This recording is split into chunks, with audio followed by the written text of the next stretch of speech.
Nacido en Bogotá en el año 1958, Evelio José Rosero Diago se ha dedicado sobre todo a la escritura de cuentos y novelas. Ha incursionado en el ensayo, la poesía y el teatro, sin dejar de lado su trabajo como periodista. Sus primeros años de vida transcurrieron entre Pasto y Bogotá, donde cursó sus estudios en colegios católicos. Egresado de la Universidad Externado de Colombia del programa de Comunicación Social y Periodismo, Rosero empezó su carrera literaria con publicaciones en los periódicos El Espectador y El Tiempo. En 1979, a los 21 años, recibió su primer reconocimiento, el Premio Nacional de Cuento Gobernación del Quindío, por el texto Ausentes. Después de terminar sus estudios universitarios, vivió en Europa una temporada y se radicó en París y Barcelona. En su narrativa se pueden identificar dos ejes temáticos importantes: la descomposición del universo del héroe y la realidad nacional en cuanto a procesos de violencia y reconstrucción de la memoria. Por otra parte, su trabajo en literatura transparente, como él denomina la literatura infantil y juvenil, rompe con el paradigma de la división de los temas y la manera de escribir entre literatura para adultos y para niños. Sus trabajos en literatura infantil y juvenil han sido numerosos, al igual que su obra novelística. También ha sido ganador del Premio Internacional de Literatura por toda una vida dedicada a la escritura, Ministerio de Cultura, 2006, del Premio Internacional Touquet de Novela, 2006, por Los Ejércitos. Ha recibido el Foreign Fiction Prize, 2009, por Los Ejércitos, en reconocimiento a la mejor obra traducida al inglés, y finalmente merecedor del Premio Nacional de Literatura, Ministerio de Cultura, 2014, en la categoría Novela publicada por La Carroza de Bolívar. La carnavalización está presente en una buena parte de tus novelas. Es el procedimiento textual que define, que modaliza muertes de fiesta. Esta novela es ejemplar sobre este tema de la carnavalización, porque, bueno, por muchas cosas, pero hay una escena que es fundamental y es la escena de los entierros, que yo llamo los entierros de carnaval. Una prostituta, Tomasa Nieva, muere casi simultáneamente que un cura, que a alguno de los protagonistas le da carácter casi de santo, que es el padre Rosner, y coinciden las procesiones de los dos entierros y comienza una especie de competencia por la primacía del entierro.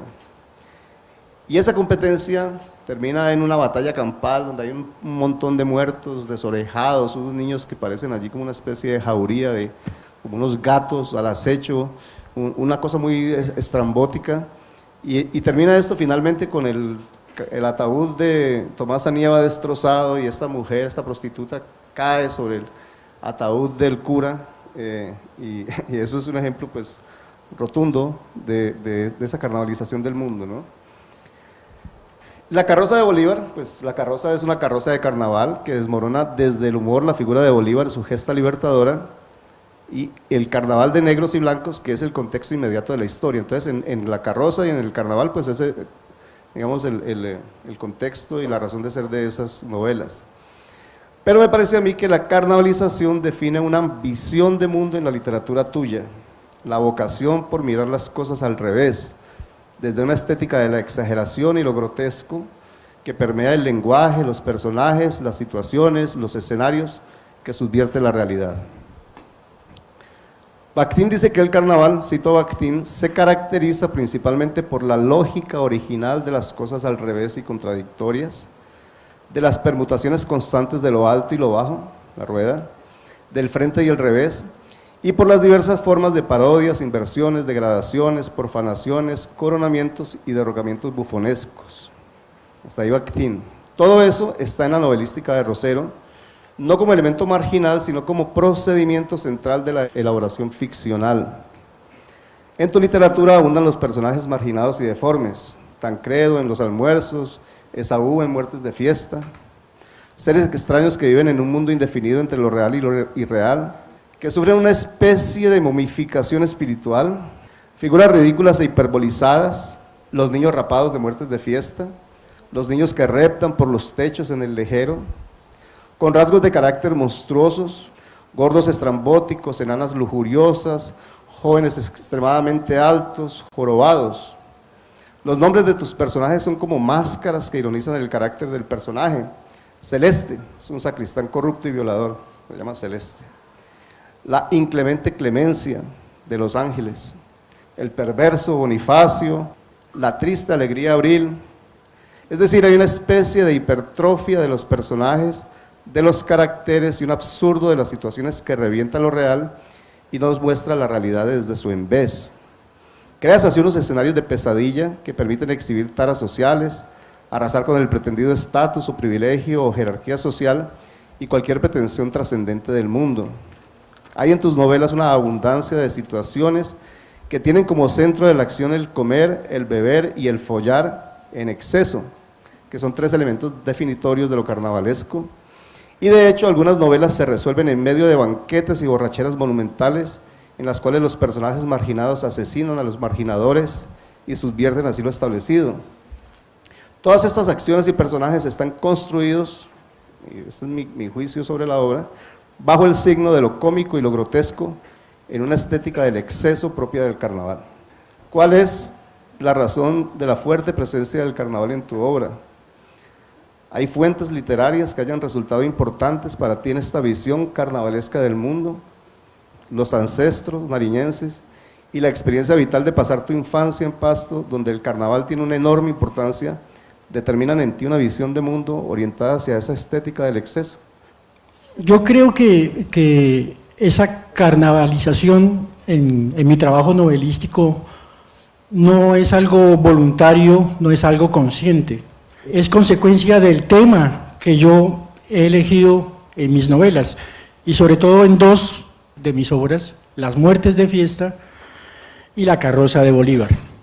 Ahora bien, no es algo premeditado, no es que yo me proponga desnudar un carnaval, el carnaval de Pasto, del sur de Colombia, blancos y negros, sino que me incidió vitalmente como persona.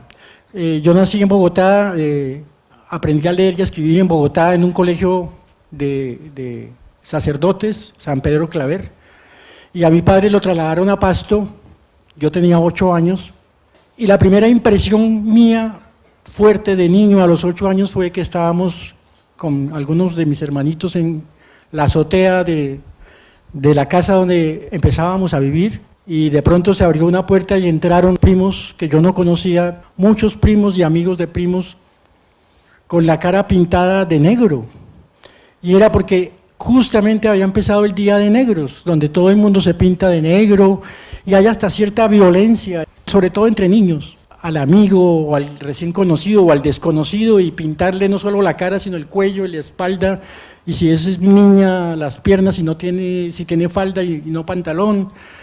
Esa escena la recuerdo como algo indeleble en mi memoria de niño, y de allí en adelante, esos 4 años que yo viví en Pasto, primero de primaria, segundo, tercero y cuarto de primaria, fueron primordiales en mi memoria, como es primordial para cualquier ser humano, para cualquiera de nosotros, ese estadio de la vida, la infancia.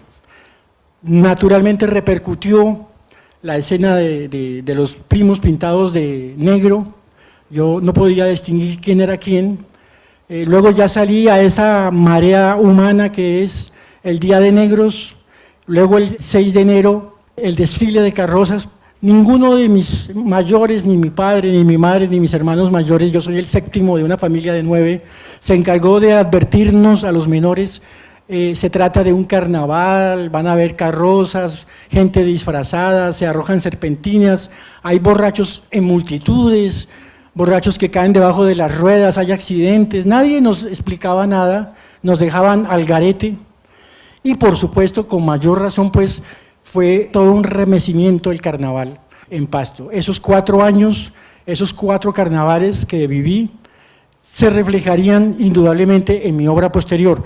En Las muertes de fiesta, donde yo intenté entrar en ese carnaval, en ese pavor colectivo y en esa alegría también universal colectiva, pero creo, no lo logré, tal vez lo soslayé o lo miré con el rabillo del ojo en ese entierro del que nos habló el escritor Óscar Osorio ahora, donde el cadáver de una prostituta coincide con el cadáver de un sacerdote muy respetado, empiezan a pelear los diferentes bandos, digamos, de cada entierro, saquen de aquí a esa prostituta, llévensela, y termina esta prostituta, y creo que sí lo hago convenciendo, persuadiendo de ese momento, porque contándolo así es muy distinto, de que se parte ese ataúd por la mitad, salta a la luz el cadáver de la prostituta y cae encima del ataúd del padre Rosner. Eso es carnaval, o sea, de una u otra manera yo estaba representando algo de ese carnaval que desde mucho tiempo antes me tenía a mí como escritor enfrascado en ese reto de lograr representarlo.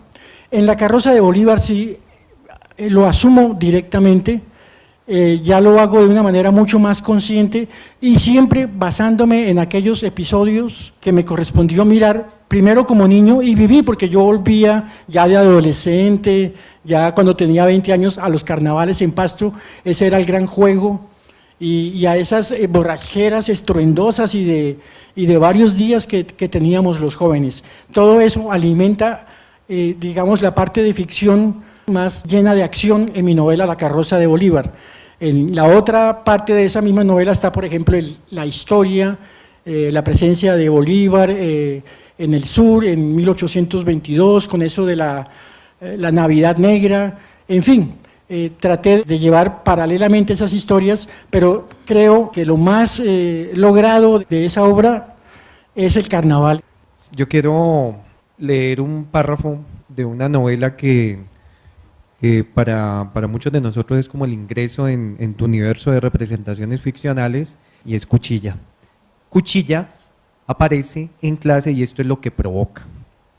Cuchilla dictaba historia al resto del bachillerato, se hacía temer, era su voz, su gesto, su filosa manera de burlarse en el instante menos pensado de ti, de tus orejas, de tu aliento de tetero y tus piernas torcidas, enano ínfimo, pacato, safio. ¿Cuándo aprenderás a pensar? Gilí, memo, espantajo, eso nos decía, a gritos. Apodo que Cuchilla te inventaba resultaba definitivo, un remoquete preciso para toda tu vida, y qué difícil pasar al tablero con él, responder sus preguntas, nombres empolvados, fechas y fechas, manera de vestir de gente ya muerta, documentos, encuentros y desencuentros, tratados, guerras sin fin. La historia que nos explicaba Cuchilla era la guerra eterna, nuestro país, le temíamos, señores, como a Satán. Oh, Cuchilla era Cuchilla. Y me gustaría que nos hablaras un poco cómo apareció Cuchilla y cuál piensas que ha sido la recepción que ha tenido Cuchilla como obra tuya. Mis primeras 3 obras, Mateo Solo, Juliana los mira y El incendiado, están basadas en el mundo de los colegios. Los personajes son niños en Mateo Solo y Juliana los mira, niños de 10 años. En El incendiado ya son adolescentes de 14, 15, 16 años. Los colegios presentes en estas 3 primeras novelas son colegios religiosos que fueron los que yo conocí. Naturalmente no podía hablar sino de lo que yo conocía. Nunca me he lamentado de haber estudiado en colegios religiosos. Todo esto hasta 4º bachillerato, cuando yo me rebelé y sin decirle nada a mis padres, busqué un colegio nocturno y tenía todo el día libre, estudiaba por la noche con gente que ya tenía hijos, que trabajaba. Yo tenía todo el día para leer, pero lo que sí debo reconocer es que las bibliotecas de los sacerdotes de los colegios religiosos eran muy completas. Los padres que tuvimos, la mayoría muy lectores, a través de ellos me acerqué al mundo de grandes autores de la literatura universal, no solamente autores místicos o religiosos, sino de aventuras, de terror, de suspenso.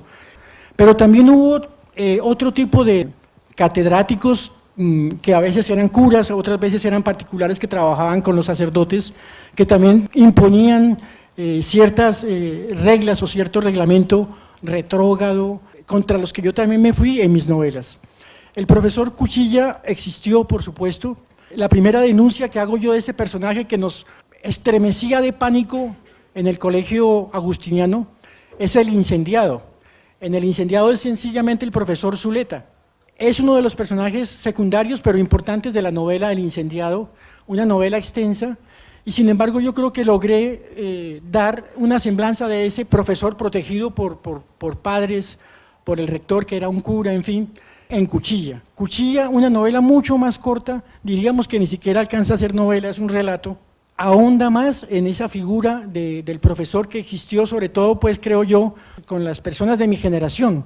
Yo no sé si ahora los cuchillas existen, tengo amigos profesores de colegio que me dicen que ahora es al revés, que los cuchillas son los niños y que ellos son los que están siendo vilipendiados y maltratados por los niños, que las cosas cambiaron por completo.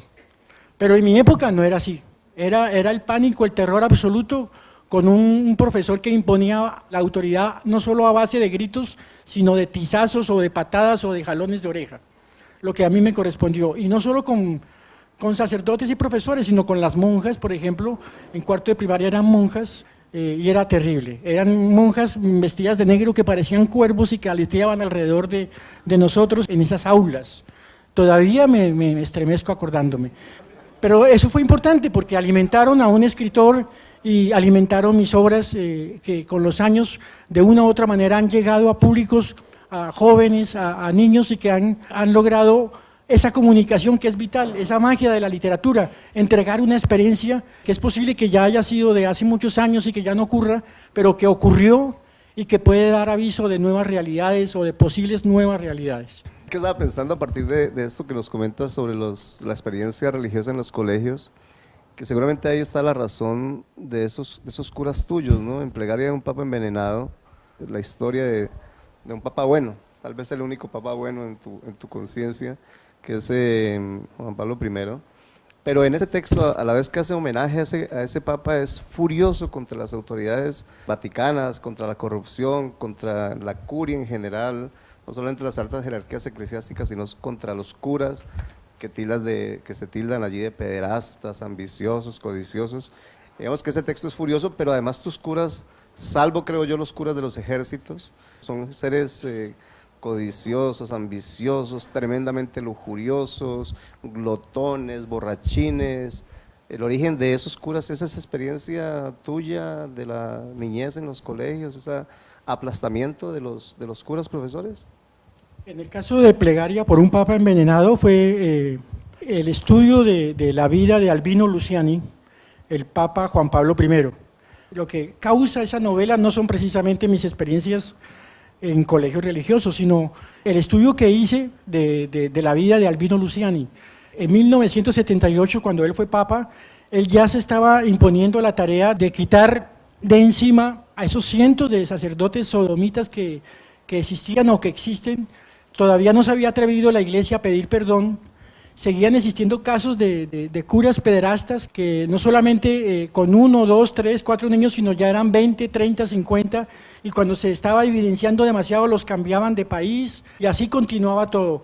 Albino Luciani ya se estaba proponiendo cambiar eso por completo, incluso en su pequeño volumen donde imparte la catequesis, se refiere a la falta de respeto del sacerdote con los niños, ya estaba tocando ese tema. Ahora se estaba metiendo con lo de la mafia en la curia vaticana, la banca del Vaticano, iba a denunciar, a sacar de allí al cardenal Marcinkus. El hecho es que según la investigación de David Yellow, pues obviamente lo envenenan a Albino Luciani, la curia del Vaticano y la mafia siciliana, que son los implicados en todo un montón de millones de dólares que la Iglesia estaba lavando en esa época. Los cambios que se proponía Albino Luciani eran realmente cambios. El Papa que escribió un libro, además, un elogio a escritores, era un Papa escritor, Ilustrísima se titula esa obra, y eso es lo que yo desentraño en Plegaria por un Papa Envenenado. No sé si también me alimentó toda esa experiencia mía en los colegios religiosos, pero creo que eso fue de orden secundario, no fue lo definitivo. Lo importante fue la vida de este gran filósofo, porque la Iglesia ha entregado muy grandes hombres a la humanidad, no solamente en la filosofía, en el pensamiento, sino en lo práctico, en la ayuda al otro, en esa parte colectiva, que es lo que más necesita ahora cualquier país latinoamericano, por ejemplo, ese tipo de trabajo. En Juliana los mira y en los ejércitos, la estructura de la novela está definida por el contrapunto. En Juliana los mira, de las escenas de Camila y Juliana, contrastadas con las escenas de Esteban y la mamá de Juliana, ¿no? Mientras ella los mira en la casa. Y en los ejércitos, de la historia personal de Ismael y la historia social del pueblo de San José. El contrapunto de esas dos historias define la estructura, y esas estructuras a mí me parecen realmente muy sólidas. En Muertes de Fiesta, la estructura es mucho más clásica, ¿no? Los capítulos son unidades de acción y se suceden en forma cronológica. Lo mismo ocurre en los almuerzos, digamos, esas dos estructuras son clásicas. En la carroza de Bolívar, y seguramente vas a estar en desacuerdo conmigo, esa estructura está en 3 partes, creo yo. La primera y la tercera se ocupan del carnaval de 1966, y la parte del centro se ocupa de la historia de Bolívar, por supuesto amenizada por la conversación en la casa de Justo Pastor Proceso.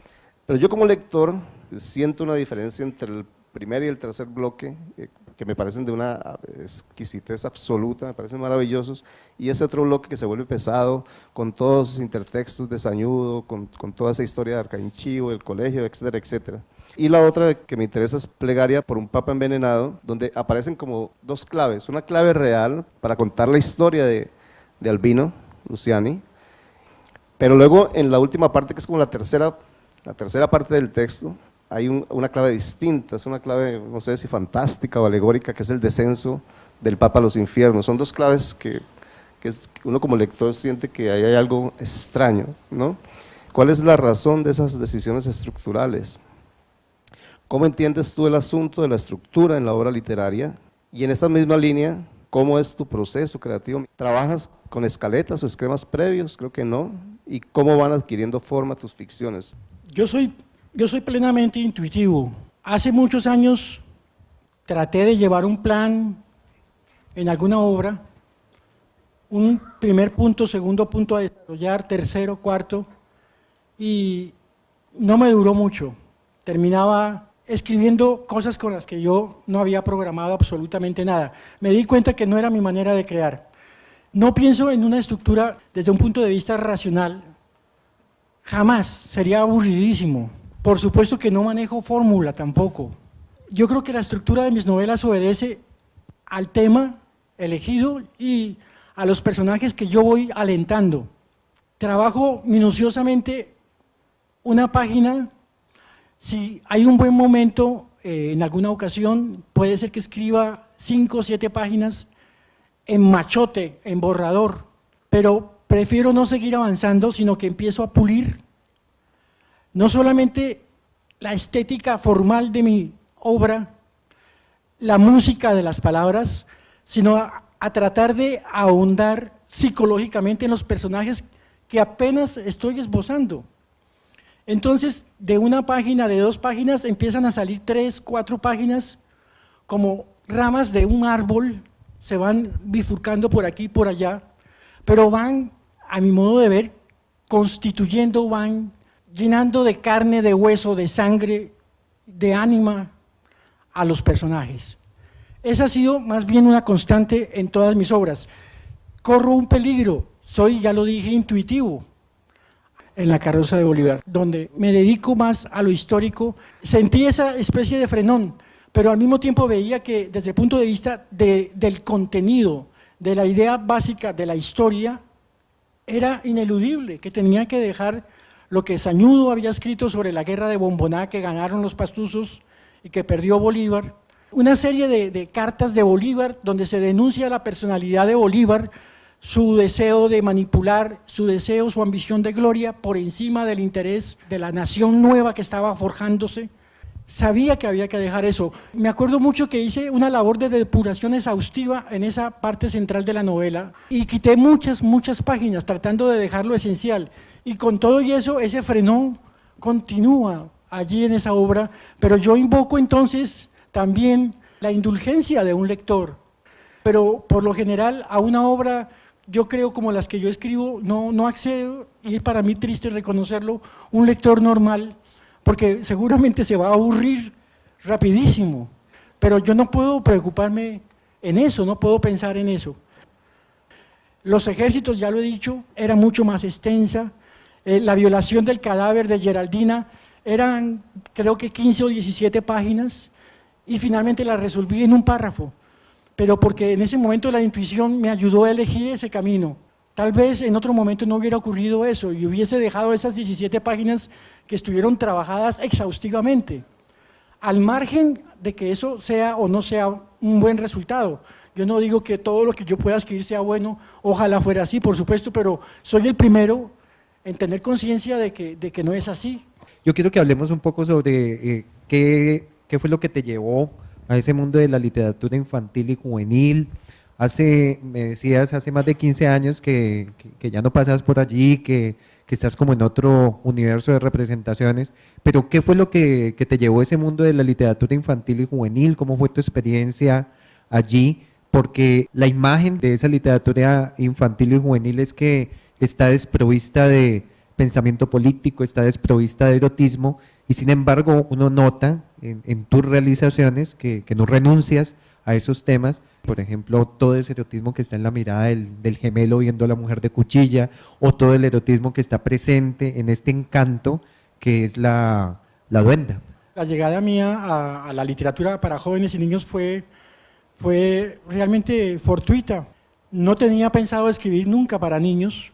Sí había disfrutado de niño de cuentos para niños, por ejemplo, los cuentos de Oscar Wilde, siempre me fascinaron, y las fábulas y leyendas. Pero no, cuando me convertí en escritor nunca pensé que iba a escribir para niños. Llegaron unos sobrinos a la casa, yo todavía vivía con mi mamá en Bogotá. Yo tendría 21 años, había ganado el Premio Nacional de Cuento con Ausentes, un cuento que trabaja el tema del Papa Pablo VI que llega a Colombia. Esconden a los gamines, esconden a los locos, a las locas de Bogotá para que el Papa no los vea a su paso. Ese detalle de cómo esconden a los locos y a las locas y limpian las calles fue el que me hizo escribir ese relato. Yo estaba en eso, escribiendo eso, Ausentes, cuando mis sobrinos llegaron y leyeron parte de ese trabajo y dijeron que si eran cartas, y que a quién escribía cartas tan aburridas. El mayor de ellos tendría unos 11 años, 9 y 7 años, eran 3 sobrinos, pero esa pregunta que me hicieron, que si eran cartas y cartas tan aburridas, que a quién escribía esas cartas, me hizo pensar, bueno, voy a escribirles un cuento a mis sobrinos. Y pues escribí un cuento titulado Regreso del Mago, que empieza diciendo: después de haber dado la vuelta al mundo, como quien da la vuelta alrededor de una mesa, el mago consideró que ya era tiempo de volver a su país. Allí Carlos Armando me detuvo y me dijo: tío, eso no es posible, darle la vuelta al mundo como si fuera una mesa, porque las mesas son cuadradas y el mundo es redondo. Yo de inmediato le dije: no, sobrino, también hay mesas redondas. Y me dijo: no, tío, pues entonces deben haber mundos cuadrados. Fue algo así, en la charla completamente distinta a la que uno puede tener con un amigo de la edad de uno sobre una novela, ya mucho más programado y predeterminado el pensamiento, ya hay una ideología. Allí era una espontaneidad, una libertad en la respuesta de mis sobrinos. Después escribí La Pulga Fiel, un vendedor de globos que tiene una pulguita y que cuando la pulga se le va, empiezan los globos a elevarlo, y el poquísimo peso de la pulga hace que vuelva a tierra. Y yo me divertía mucho escribiendo esos cuentos para mis sobrinos. Todavía no tenía pensado en que iba a publicar cuentos para niños y que iba a terminar escribiendo La Duenda o Cuchilla o Pelea en el Parque, ni lo sospechaba. Pero la respuesta de mis sobrinos como lectores fue lo que a mí más me entusiasmó. Fue como un reto de hacer de verdad algo que a ellos les gustara. Por eso comencé a escribir ese libro del trompetista sin zapatos y otros cuentos para poco antes de dormir. Fueron 11 cuentos. Me enteré de un concurso en México, internacional, de libro de cuentos para niños, y, oh sorpresa, mandé ese libro, escrito para mis sobrinos, y gané el premio de México. Tenía 22 años, y gané una plata que para mí en esa época era exorbitante, increíble que lo hubiera ganado con un libro de cuentos y para niños. Yo que quería ser novelista serio y para adultos y nada más. Pues como es de paradójico todo, como es de irónico en la vida, las obras para niños fueron las que a mí me ayudaron a sobrevivir en mi trabajo creativo. Yo pude escribir Los Ejércitos, Los Almuerzos, muchas de mis obras para adultos, porque mis obras para niños se vendían y podían a mí darme la posibilidad de desentenderme de otros oficios. Fue muy duro, durísimo, pero esas obras fueron las que me ayudaron. No volví a escribir para niños porque no volví a sentir esa libertad y esa alegría, y eso sí lo digo con mucha tristeza porque es desafortunado reconocerlo. No volví a sentir esa libertad que sentía cuando escribía esos cuentos como La Pulga Fiel, ese humor negro de Pelea en el Parque, de Cuchilla, no la volví a sentir, y yo no puedo obligarme ni imponerme a escribir un cuento para niños porque sí, Han venido editores a decirme, solamente 5 páginas, Evelio, hacemos un libro de tapas duras con ilustraciones a todo color, se va a vender muy bien, en fin, pero yo no soy de ese tipo de escritores. Yo podría ahora sentarme y desarrollar una fórmula y escribir un cuento para niños, pero no estaría siendo honesto conmigo mismo. No he sentido esa alegría y ya no tengo obras para niños. Espero que algún día vuelva a sentir esa felicidad y volver nuevamente a sentir el entusiasmo de comunicarme con los niños a través de la literatura. Hay 2 novelas que pues ya las comentamos que son fundamentales. Una es La carroza de Bolívar y Plegaria de un Papa envenenado. Se inscriben en una versión no oficial de la historia. Es decir, la versión que se cuenta de Bolívar es la versión de Sañudo, que además fue rechazada por la Academia de Historia y le valió la marginación a ese historiador. Y tú te empeñas, tú crees que esa es la historia, confías en este investigador y dedicas la novela a sustentar eso que ha sustentado Sañudo. Es decir, te interesa la versión no oficial. Y lo propio haces con Plegaria de un Papa envenenado, con el texto de Jalop, que no es reconocido por las autoridades eclesiásticas. La tesis del envenenamiento no es una tesis oficialmente reconocida y a ti te interesa, es precisamente esa versión. ¿Cómo entiendes tú la relación novela-historia y cómo es el tratamiento que haces de la historia en la novela, que es una historia que, digamos, rechazas lo que podríamos llamar los legados? Y aparte de esa vocación por la historia, yo quisiera preguntarte si tú consideras que el escritor tiene una obligación moral con esos relatos de la historia.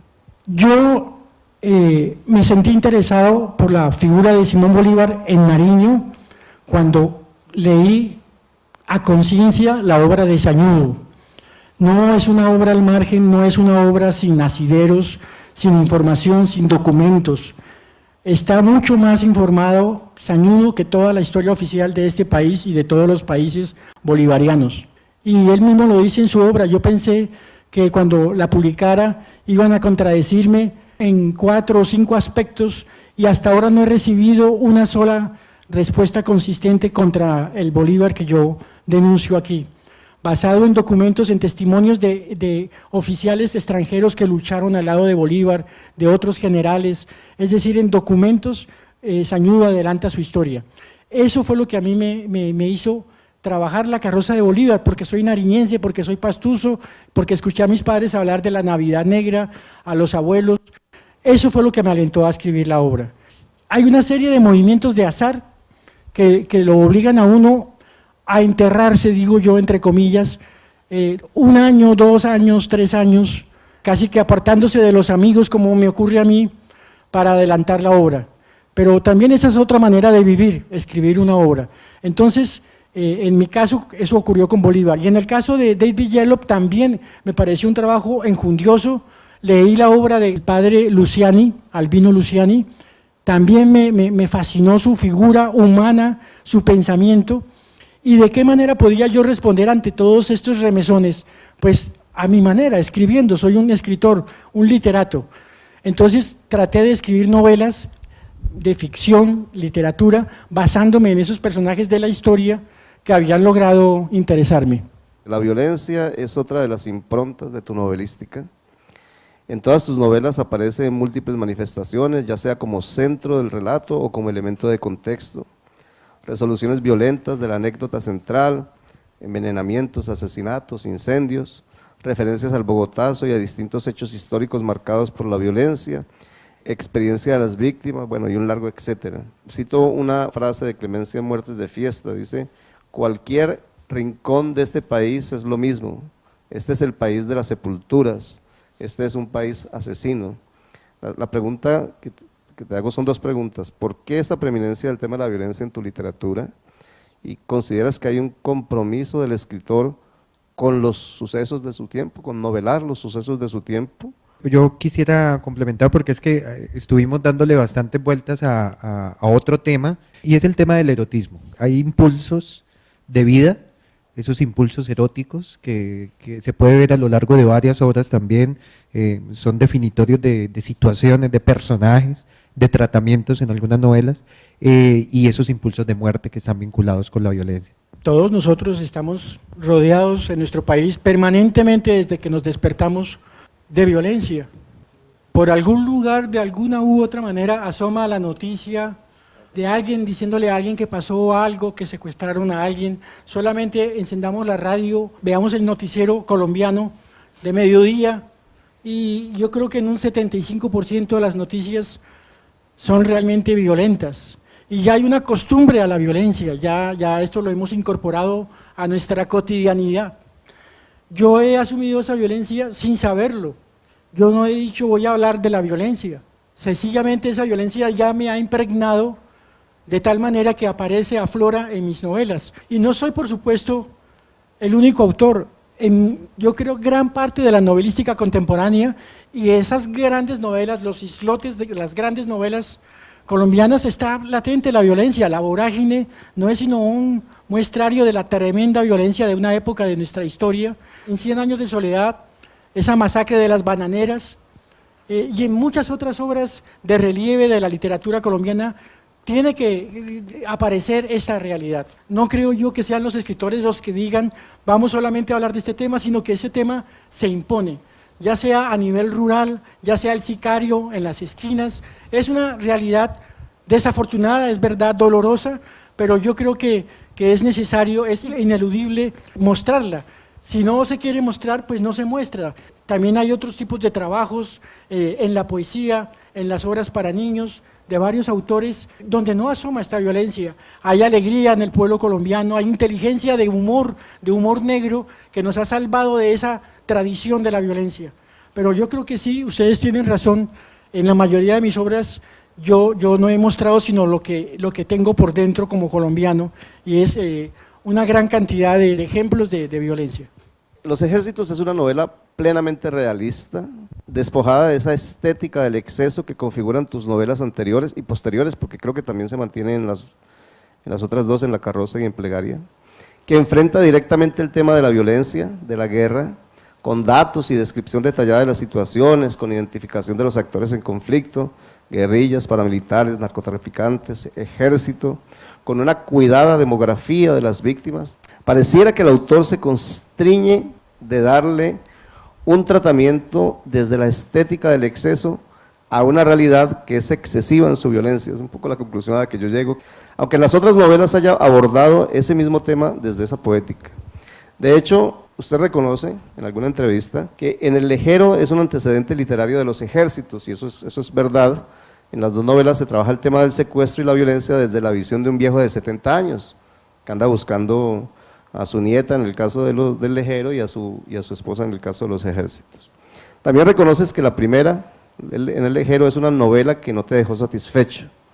Y entonces yo digo que bueno, porque el resultado de esa insatisfacción es que le entraste al tema con otros procedimientos textuales, con el resultado de esta obra maestra, que es a mi juicio Los Ejércitos, y creo que es una novela muy distinta a las otras tuyas.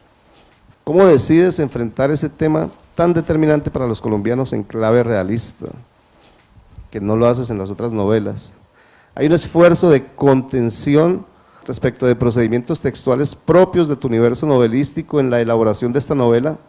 Esto es, conscientemente desechas mecanismos textuales, personajes bufonescos o grotescos, degradaciones, profanaciones, inversiones del sentido de realidad, que dominabas plenamente por su uso en novelas anteriores. En últimas, ¿cómo es también el proceso de investigación de esta novela? Yo diría que todas mis novelas son distintas, y quiero seguir convencido de eso porque sería terrible que todas fueran iguales o manejaran los mismos ámbitos estilísticos. Por supuesto, tienen mi estilo, yo soy el autor de todas esas novelas, pero los temas, como he dicho ya, insisto en eso, han determinado mucho el asunto de las novelas.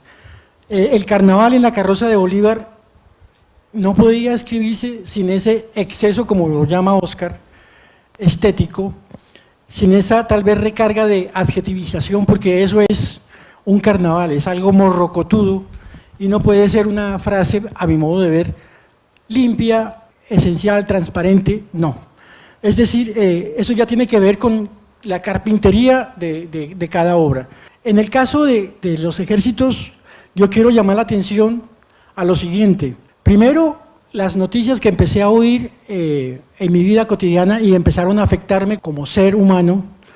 Incluso llegué a pensar que si uno salía a la calle, a la esquina, a la tienda, podían desaparecer de un momento a otro. Eso ocurrió en el 2003, 2004, 2005. Por supuesto que las noticias de secuestros desde hacía muchos años ya estaban presentes.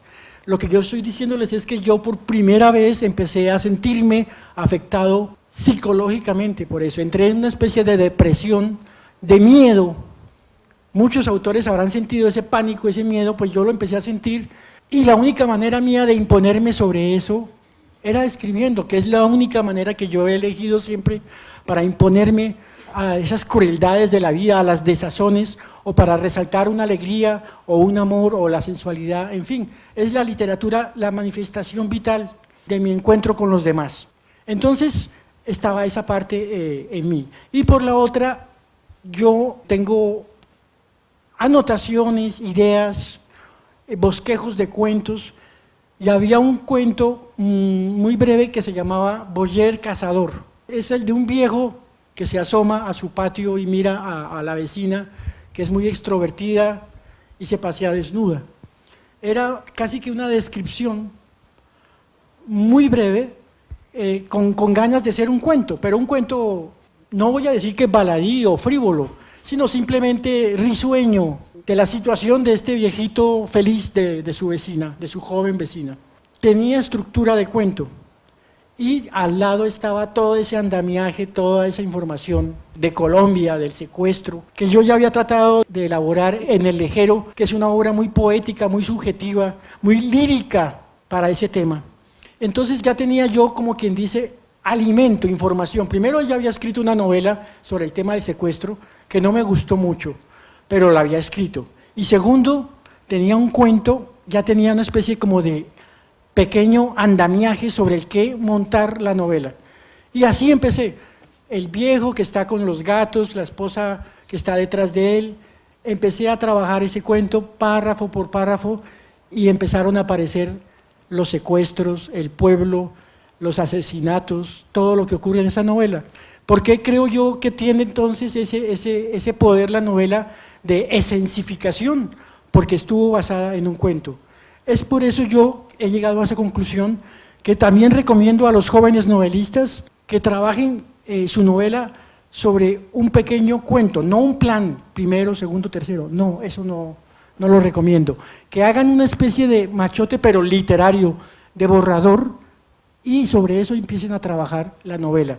Estoy trabajando así, de esa manera, como trabajé con los ejércitos, basándome en un texto breve, con la redondez, con la imposición, con la velocidad del cuento, para que ojalá algo de esa velocidad, algo de esa esencia quede en la misma novela. La novela de la violencia en Colombia es la más prolífica, es sobre lo que más se ha escrito en Colombia, sobre todo la novelística. Entonces quisiera saber tu experiencia de lector, ¿qué otras novelas tienes como referencia de lecturas tuyas sobre estas novelas de la violencia en Colombia?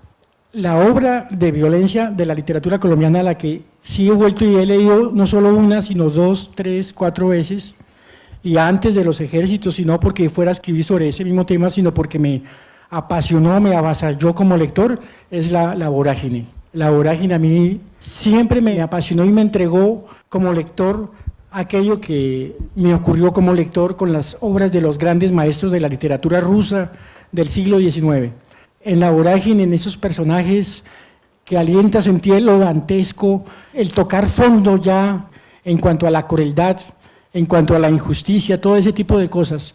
La sensualidad que hay en esa novela también me parece de los registros más altos que hay en una obra de condición no solamente colombiana, sino universal. Es una obra de las más grandes de la literatura universal. Me gustaría saber cómo se transforma el proceso de la escritura ante el saberse publicado, ante tener detrás ya toda la maquinaria editorial, cómo transforma ese pensarse la escritura y ese sentarse a escribir. Pues sí, es un momento decisivo. Por ejemplo, el primer libro que un autor publica es algo inmenso, es una sensación, una conglomeración de sentimientos, de incertidumbre, pero de alegría, porque de una u otra manera el escritor escribe para entregarse a los demás. Entonces, ver consolidado el libro de uno, la publicación de una novela, de un libro de cuentos, es un paso muy especial, que varía con el tiempo. Ya después de ese primer libro es menos intenso, se da cuenta uno a medida que escribe más libros que es más realmente difícil consolidar una obra a la altura, que realmente el camino del arte es bastante arduo y que ese entusiasmo que uno tenía de joven, de 20, 25, 30 años, que escribía páginas como si fueran las inmortales, las decisivas, ya no vuelve a sentirse esa emoción y más bien a medida que ya se van aumentando estas publicaciones, hay una gran incertidumbre y un gran miedo de escribir, ya es más lento el trabajo, ya se lo piensa uno, no una, sino 3, 4, 6 veces, hay más repetición formal de cada frase, hay menos arrojo al escribir, pero tal vez ese cuidado que uno le pone ya con edad a las cosas redunde en un beneficio, se vuelve uno más preciso a la hora de elegir las palabras, a la hora de corregir, ya sea añadir o quitar. Ahora lo que estoy haciendo más es quitar que añadir. Y bueno, me emocionan las traducciones de los libros.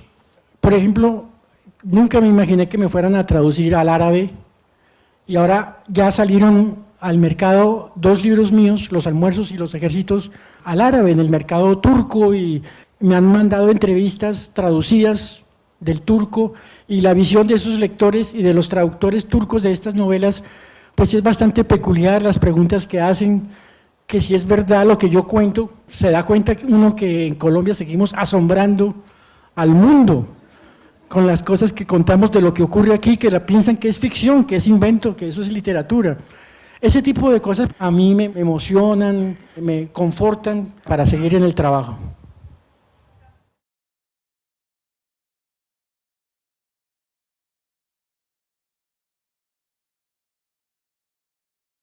Rulfo me enseñó mucho, pero no creo yo que sea un autor rulfoniano como me han señalado algunos críticos.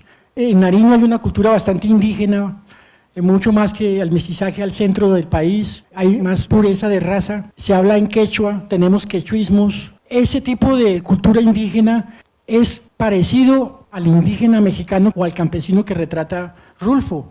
Hay un entorno que yo creo muy parecido.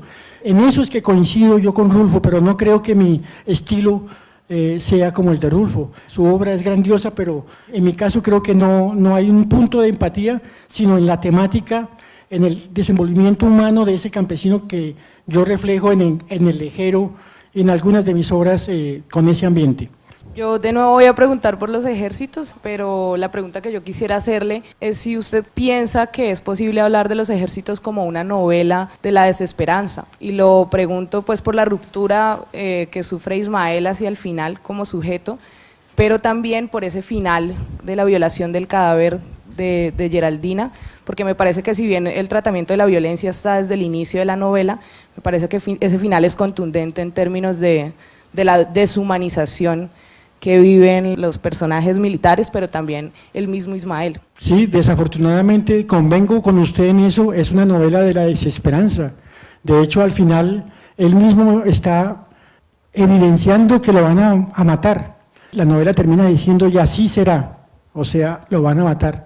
Y empieza diciendo, y era así, era ese paraíso donde él vivía, pasos, en fin.